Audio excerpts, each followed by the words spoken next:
Today when I thought I had mastered all the technology. Thanks very much for coming along to this, and thanks to Jason for inviting me to give this talk. I've thought a lot about Mary Ann McCracken, and I've thought a lot about Mary Wollstonecraft. Putting them together, however, proved more of a challenge than I thought it would be. However, we'll give it a go. These are two women who stand out in the historical record as pioneering.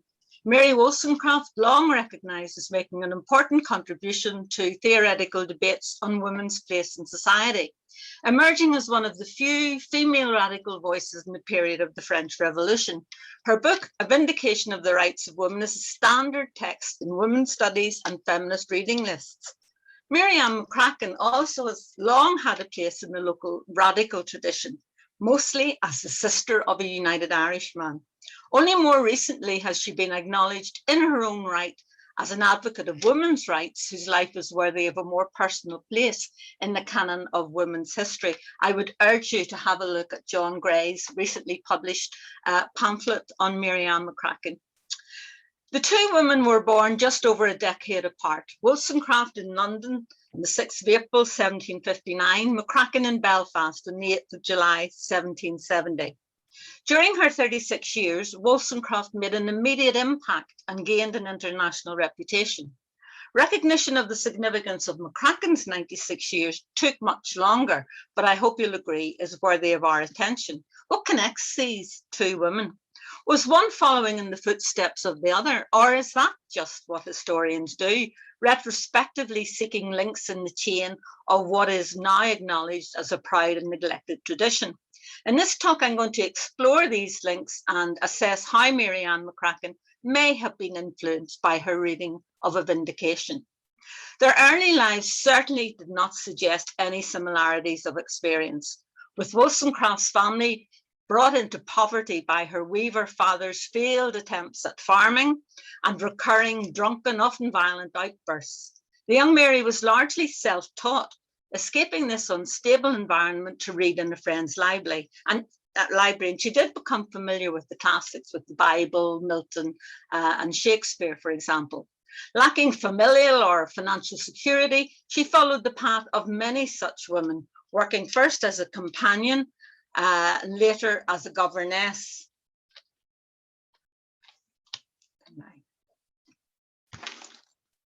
Having more issues, sorry, there we go. There was an attempt to open a school with her sister Eliza and her friend Fanny Blood. This failed as a result of Fanny's illness and death in childbirth. An early publication, Thoughts on the Education of Daughters, with reflection on female conduct, etc., was largely based on these unproductive years. And she does talk a lot about the failure of motherhood. Her decision to try and make a living as a writer was only made possible through the generosity and support of publisher Joseph Johnson, who you can see here, who she met through her friendship with the radical dissenting minister Richard Price. These relationships, which brought financial help, emotional support, and intellectual stimulus, ushered in a new period, opening up opportunities which would enable her to delve deeper into the radical ideas sweeping Britain and France, develop her own responses, and express them through her writings. McCracken, on the other hand, was surrounded by a family thoroughly and successfully engaged in the intellectual and business world of late 18th century Belfast.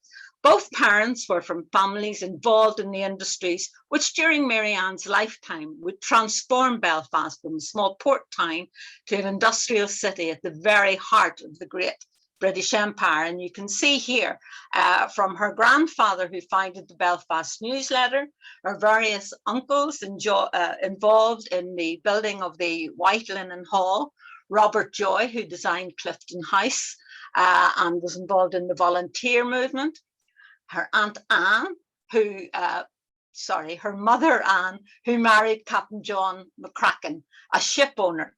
And the family's business concerns included muslin works, rope walks, charities, and so forth. Captain McCracken is described as a man of comfortable means who was a patron of the arts and kept open house, delighting to welcome any strangers to the town who were interested in music or painting. Then we have Mary Ann McCracken and her 4 brothers. So she's involved in a very interesting family, the kind of family where there were frequent lively debates and discussions. They were interested in the American Revolution, which seemed relevant to industrialists, manufacturers and traders in Belfast. Like Americans, they resented British power and saw the need for reform to broaden their political and trading base. Grattan's Parliament had proved a great disappointment with its limited representation, holding back industrial progress. Family members in all of these debates weren't always in agreement, but even the growing children would have full awareness of what was going on in the world and opinions based on their own situations. The aspirations of liberal, radical-minded individuals were greatly encouraged by Enlightenment ideas. And Bastille Day was greatly celebrated in Belfast. So a very interesting and a very influential family, which had considerable investment in many aspects of life in the growing town. Moreover, she and her brothers benefited from a very unusual education, taught by a master of innovation, David Manson, who, drawing on his own educational experience, opened a school where children would be taught to read and understand the English tongue without the discipline of the rod, by intermingling pleasurable and healthful exercise with their instructions. And it was a co-educational school. Many of the McCracken's friends and family, other families, were also taught at this school, the Joys, the McCrackens, the Templetons, and so forth. And there is no doubt that this schooling instilled a love of learning and indeed gender equality, unknown at the time. And Mary Ann's interest in an education based on these principles would continue throughout her life. Radical individuals joining the McCrackens were, among others, the handsome Thomas Russell from Cork and Dublin lawyer Wolfe Tone. In 1791, during the whirlwind of excitement following the news from France, the Society of United Irishmen was formed, focused on demands for political reform, the most radical element of which supported equality with Roman Catholics of Ireland and all men of no property. And I'm not going to relate the well-known history of the United Irishmen and the rebellion of 1798 here. However, it is important to note that Mary Ann McCracken not only fully supported her brother and his friends in their ambitions, her letters to him when he was in Cumbernauld jail reveal her close knowledge of the rebels and their plans. She smuggled her brother money and food when he was in hiding after the Battle of Antrim, ensured arms were not found in their home, arranged for him to flee to America, and following his arrest, attended his court-martial and accompanied him to the gallows, ensuring a surgeon was on hand after his execution to unsuccessfully attempt to revive him. She was also close to his friends, Sammy Nielsen, Jemmy Hope, Thomas Russell, whose beauty she admired so enthusiastically and who was executed following Emmet's failed uprising in 1803. Again, she did more than witness events. She helped in Russell's escape from Belfast to Dublin, paid for his legal defences, supported the families of the executed and the exiled. Most of all, she was important in treasuring their reputation, writing their story, keeping records. She seemed to be wholly in support of their actions and consistently loyal to their ideals.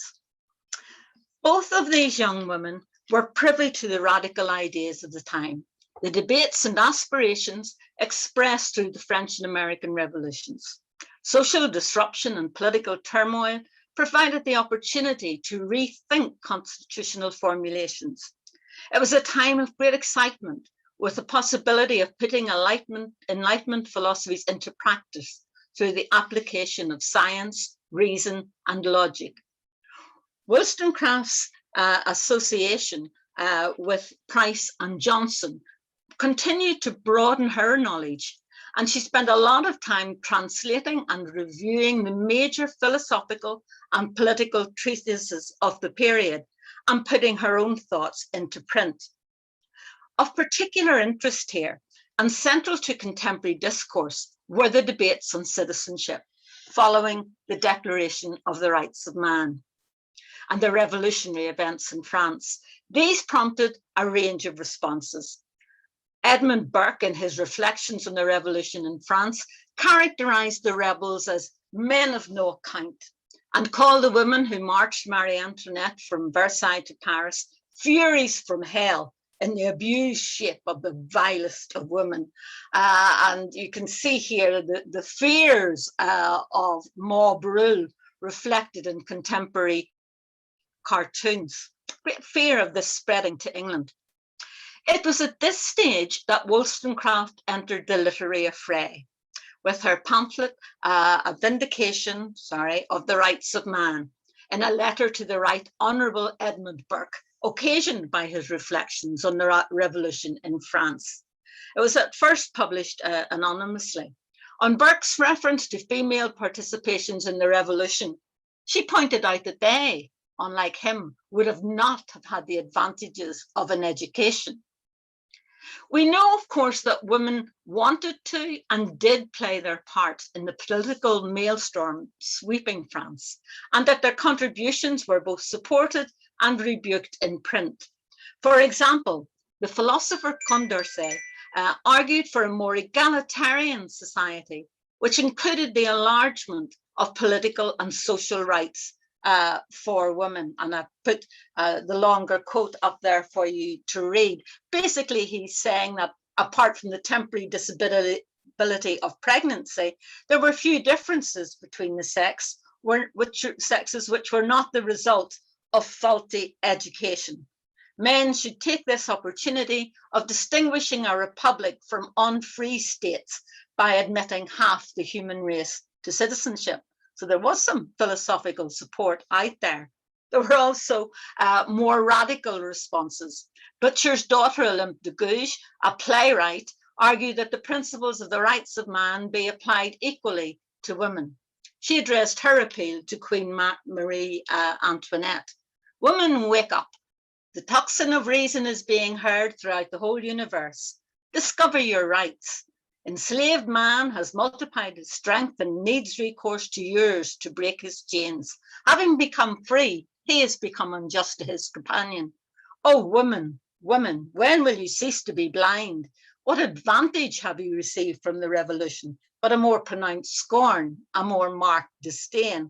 And there were others too, such as Etta Pam Deldiers and Aubert Dubaillet. But most revolutionary leaders stopped short of granting women civic rights, arguing that political decision-making should be reserved for men. And in all of these debates, public education formed a very important and relevant point. Charles Talleyrand took part in this debate, arguing that female citizens were to be instructed, heeded, respected, and placed under the empire of liberty and equality. At the moment they renounced all political rights, they gained the certainty that their civil rights would be consolidated and even expanded. Basically, he's arguing that public education should be reserved for men, while women should have only a domestic education. Mary Wollstonecraft wrote A Vindication in reply, dedicating it to him in the hope he would reconsider his views on the resulting dependency of women and attacking the double standards in his thinking. In what became viewed as one of the earliest works of feminist philosophy, she wrote that, I shall consider women in the grand light of a human creature, who in common with men are placed on this earth to unfold their faculties. She spoke of the context of male writings, men who were considering females rather as women than human creatures, have been more anxious to make them alluring mistresses than affectionate wives and rational mothers. Self-indulgent sensualism, love of pleasure, give women's activity of mind a wider range and nobler passions, and motives will govern their appetites and sentiments. As the insignificant objects of male desire, they are confined in cages like the feathered race. They have nothing to do but to plume themselves and stalk with majesty from perch to perch. It is true that they are provided with food and raiment, for which they neither toil nor spin, but health, liberty, and virtue are given in exchange.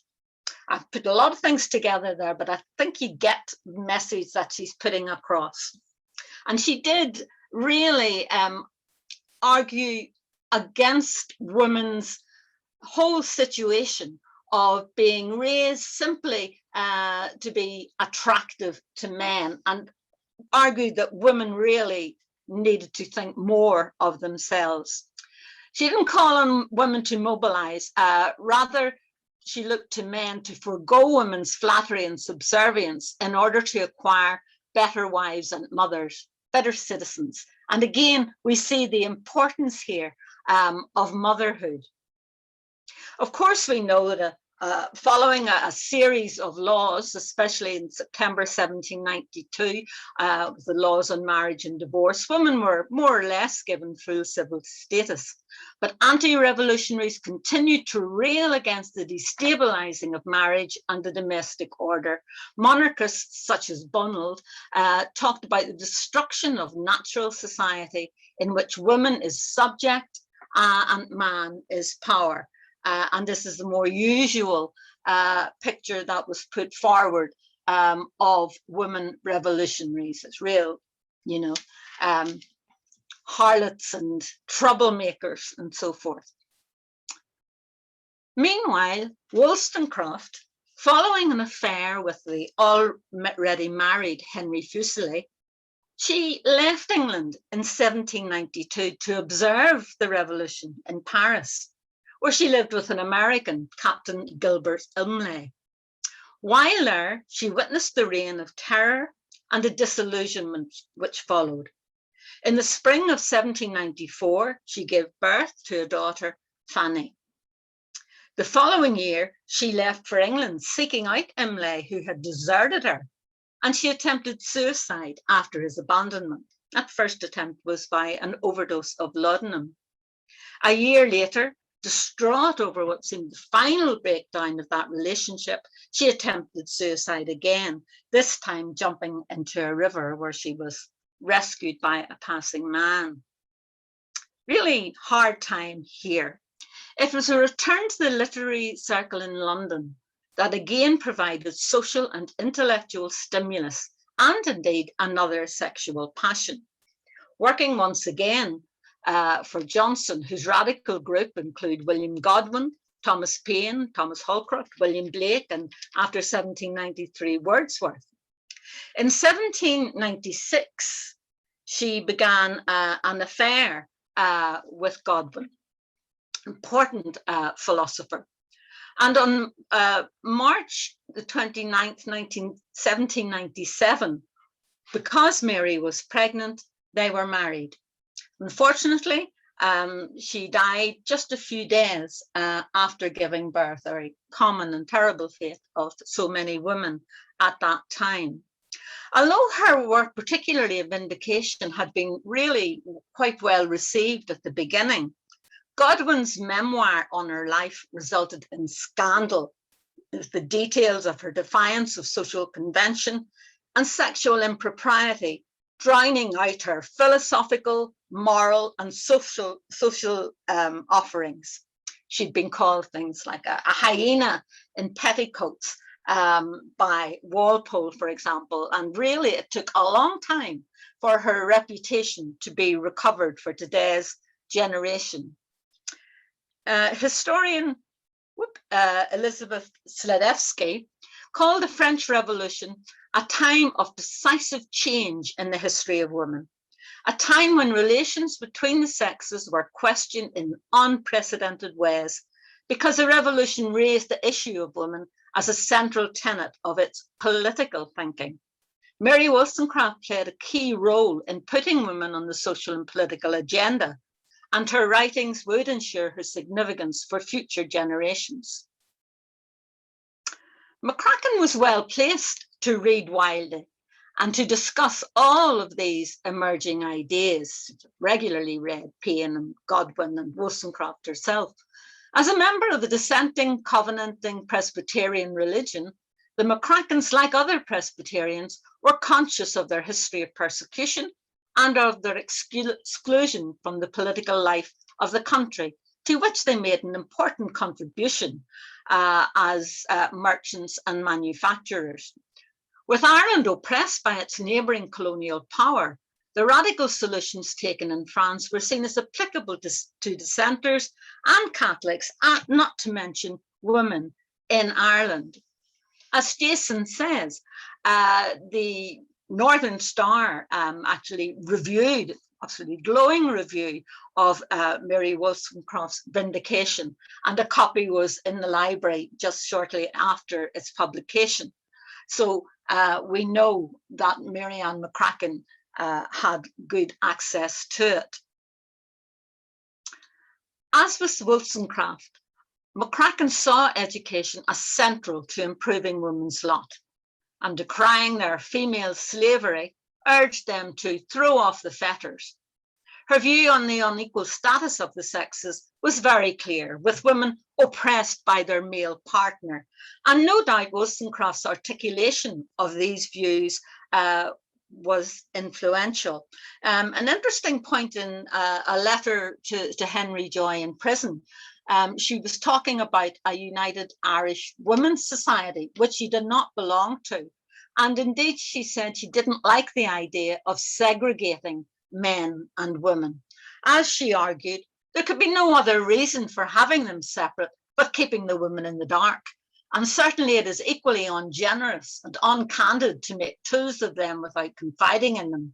I wish to know if they have any rational ideas of liberty and equality for themselves, or whether they are contented with their present abject and dependent situation, degraded by custom and education beneath the rank in society in which they were originally placed. For if we suppose woman was created for a companion for man, she must of course be his equal in understanding, as without equality of mind, there can be no friendship, and without friendship, there can be no happiness in society. Now, there are strong echoes of Wollstonecraft's tone and language in this, as in other letters, as she adapted and put into practice many of those ideas.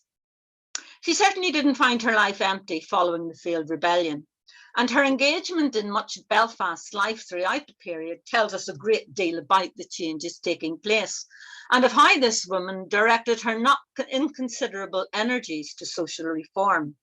I find it interesting in researching how some of her contemporaries more or less disappeared from the scene once they became married, and we should perhaps think of her single status as positive, rewarding, and providing her opportunities which would not have been open to those bound by the conventions of matrimony. On the marriage of Godwin and Wilsoncroft, she questioned how people didn't act according to their reasoning, both parties having previously spoken out against the ceremony. There's no doubt that she greatly admired Wilsoncroft's talents, though her comments on her uncommonly exquisite feelings is perhaps a wee bit more ambivalent. Mary Ann herself never married, and I agree with John Gray that the relationship with Russell was no more than platonic and admiring. She did enjoy bringing up a child, taking in Henry's 4-year-old illegitimate daughter Maria, pictured with her here, with whom she lived until her death. This, like the rebellion, was not received well by some other family members. Wollstonecraft had written that women might certainly study the art of healing and be physicians as well as nurses. They might also study politics and settle the benevolence on the broadest basis. Business of various kinds they might likewise pursue if they were educated in a more orderly manner. McCracken valued financial independence and was consciously reliant on her own talents rather than the generosity of others. In the early 1800s, she and her sister Margaret opened a muslin manufacturing business in Waring Street. She hadn't just a good business mind, having loved bookkeeping and maths while at Manson School, but more unusually, she had a deep and consistent concern for the welfare of her workers. A letter attributed to her in the 1803 Belfast newsletter contained tips for factory owners and included the admonition that the workers ought to be provided with warm coats and clothes so as to be protected against the evil effects of wet and cold when going to and returning from their work. Sufficient time should be allowed for amusement in the open air during fine weather, especially after the dinner hour. These, she felt, were the responsibilities of a proprietor who was in duty bound to consider himself the parent of a numerous family and to do all those things which a sensible and virtuous parent would do. For it is obvious that nothing short of such conduct will prevent emaciation, ignorance, and vice. Or ere long, the following exclamation, live morality, perish factories. Now, of course, this is paternalistic and more than a touch of evangelicalism, but she did have advanced ideas on industrial relations, some of which were only beginning to be muted elsewhere, and I'm thinking of the utopianism of Owen, for example. She was very interested in the new means of production, seeing mechanism as helping to end drudgery and exploitation. When her own business failed, she really hesitated a long time before bringing very reluctantly her workers into unemployment. She wasn't writing for the public, but putting her ethical and moral views into practice. Central to everything she did was the need to alleviate suffering arising from the poverty and exploitation of the poor, if not by political, then by other means. From her earliest childhood, she had worked to raise funds and provide clothes for the children of the poorhouse, and her involvement strengthened in line with the greater needs of the 19th century as it became seriously overcrowded, taking in those with what was called weak intellect, as well as those unable to keep themselves. The large number of inhabitants reflected local poverty, fever, and recurring industrial decline. An early ladies' committee was rendered ineffective as the male committee refused the extra funding that they requested to make changes. But the visit of ardent social reformer Elizabeth Fry in 1827 provided a welcome boost to the concerned women of Belfast, and they formed a new ladies' committee in 1827, of which McCracken was first treasurer and then secretary for over 30 years. She made regular visits, reading to the girls and women, providing instruction on straw plaiting and embroidery, making bonnets so they could earn their own living. But her main emphasis was on updating the terrible conditions, on providing care, stressing the importance of cleanliness and fresh air. Much like Wilsoncroft's holistic approach, she was more innovative too, introducing stimulations in the forms of books or skipping ropes. She also opened an infant school for orphans. And really, she made that decision without referring to the men's committee at all. She took them outside and founded a play area with play equipment and insisted their horizons should be broadened. Her own schooling was obviously influential here, but there's also echoes of Wilsoncroft, who said, if the mind be curbed and humbled too much in children, if their spirits be abused and broken by too strict a hand over them, they lose all their vigour and industry. There are various other charities with which she was involved, one of which, the Ladies' Industrial School, considered Mary a beloved friend who never missed a weekly meeting as long as she was able to attend. In the school's 1866 report, a short obituary described her ardent charity, her large and tender sympathy, her sweet humility and self-forgetfulness.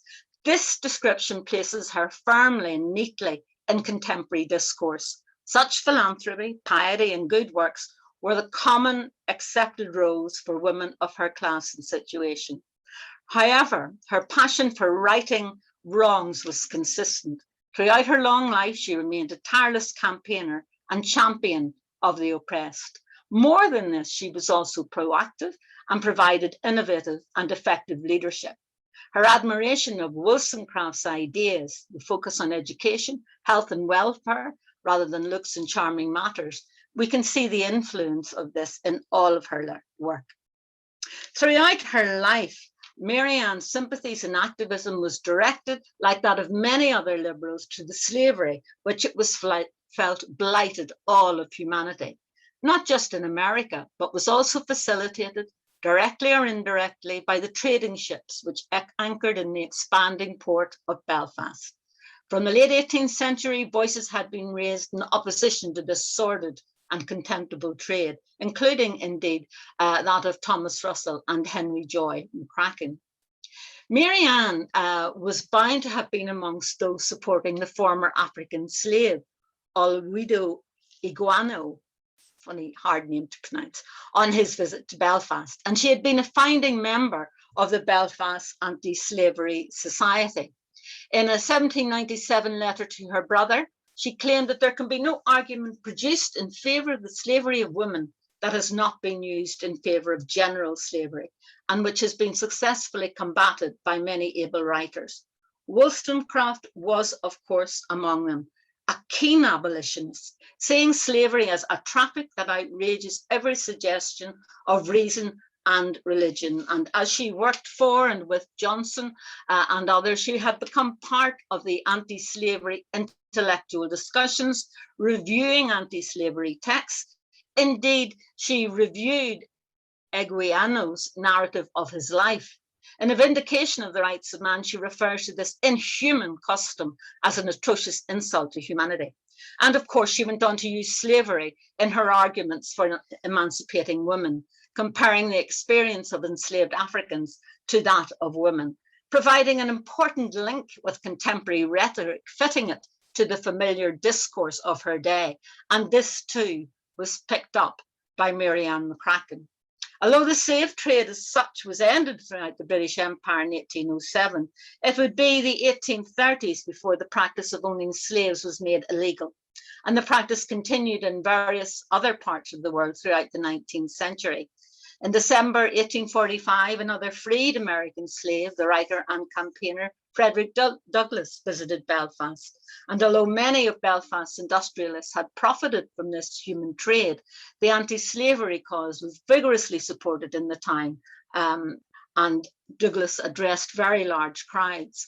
Mary Ann McCracken's name is listed among the committee members of Belfast's vibrant anti-slavery league on their 1846 address to the ladies of Ulster. And indeed, in her penultimate year, she was to be seen handing out leaflets against the practice of slavery at the docks of Belfast. In her last year, not surprising, going around the docks in the evenings, Mary Ann suffered from bronchitis. Following her death in 1865, she was buried in Clifton Street in the shadow of the poorhouse. As I've said, many of her activities could be said to be typical of middle-class female life in the 19th century, charity and philanthropy, with the tumult of ideas revealing a more radical slant in her earlier years. But also she wasn't typical in so many ways. Her family and her education give her the freedom to express her ideas, as did her own nature. Proactive, intelligent, well-read, putting ideas into practice, she demonstrated her independence, certainly of spirit, but also facilitating her business life and bringing innovative leadership to her charity work. She seems to have taken to heart Wilsoncroft's wish: I do not wish to have women to have power over men, but over themselves. Finally, when I began preparing for this talk, I felt that the strong religious faith which motivated McCracken throughout her life would significantly diminish the influence of Wilsoncroft. Religion was part of her everyday life, and frequent references made in her letters. McCracken said, some people object to joining religion and politics together, but surely religion should be the ruling principle of every action and of every thought. She wasn't involved in the various schisms within her own denomination, nor was there any trace of its anti-Catholicism. Quite the opposite, indeed. There's an interesting comment in a late letter on the opening of a school and nunnery in Belfast by the Sisters of Mercy, which she visited and found a great deal to admire in both the buildings and the nuns. But she commented, whoops, where did it go? I think the same desire to be useful, I think with the same desire to be useful, they could be more so if at perfect liberty. I couldn't bear to have my mouth shut, going through the streets so that I could not take the part of some poor, ill-used animal. Independence everywhere. The influence of religious belief is not always so straightforwardly professed or indeed acted upon. While Wilsoncroft's life defied religious as well as social convention, there is clear evidence of her acceptance and awareness of the existence of a deity in her writings, the definition of which evolved in tune with her personal, social, and intellectual development. Baptized as an Anglican, her work on the education of daughters stressed the importance of fixed principles of religion. She came under the strong influence of the radical dissenting tradition through her friendship with the Unitarian Richard Price. Thus, in the most productive period of her life, the goal of equality for which she aimed was based on equality before God. Her experience of the terror in France, however, and personal heartbreaks caused another shift, so that in writing after her death, Godwin claimed her belief in a rational and ungendered God. Oh, I did have the quote for you, but it's gone. Her mind constitutionally attached itself to the sublime and the amiable. She found an inexpressible delight in the beauties of nature and in the splendid reveries of the imagination. When she walked amidst the wonders of nature, she was accustomed to converse with her God. And he goes on like this, saying really her religion was almost entirely of her own creating. There's probably an echo here of Godwin's own views, but such romantic deism is in fitting with the movement coming to dominate the literature of the time. Each of these women, influenced by their background and the times in which they found themselves, lived their very different lives on their own terms, each confident in the validity of her cause. There is little doubt that Wilsoncroft's writings helped to shape and to articulate McCracken's view of the world, particularly on education, on women's rights and abilities, on the consequences of personal, political, and national oppression. A study of her life suggests that this was, however, one, albeit strong and durable, thread in the wider tapestry of what was a long and eventful life, which deserves to be remembered. Thank you.